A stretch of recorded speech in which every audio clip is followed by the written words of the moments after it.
መኪና ውስጥ እነዚህ 3 ቀይ ማብራቶች ከበሩ ሞተርህ ሊበላሽ ደቂቃዎች ቀርተውታል ማለት ነው። ችላ ካልከው አንደኛ የዘይት ግፊት ወይም ኦይል ፕሬሸር ቀይ ማብራት። ይህ የሞተርህ የደም ግፊት ነው። ከበራ ሞተርህ በቂ ቅባት እያገኘ አይደለም፣ ብረት ለብረት እየተፋጨ ነው ማለት ነው። በሰከንዶች ውስጥ ሞተርን ይፈጨዋል። መኪናህን ወዲያውኑ ዳር አስይዘህ አጥፋ።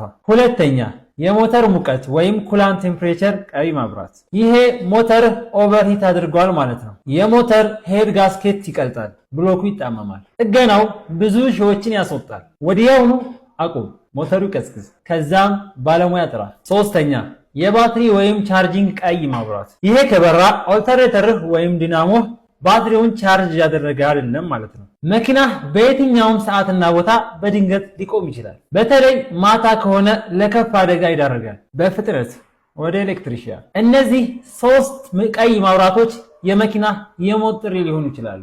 በፍጹም ችላ አትበላቸው። ይሄ መረጃ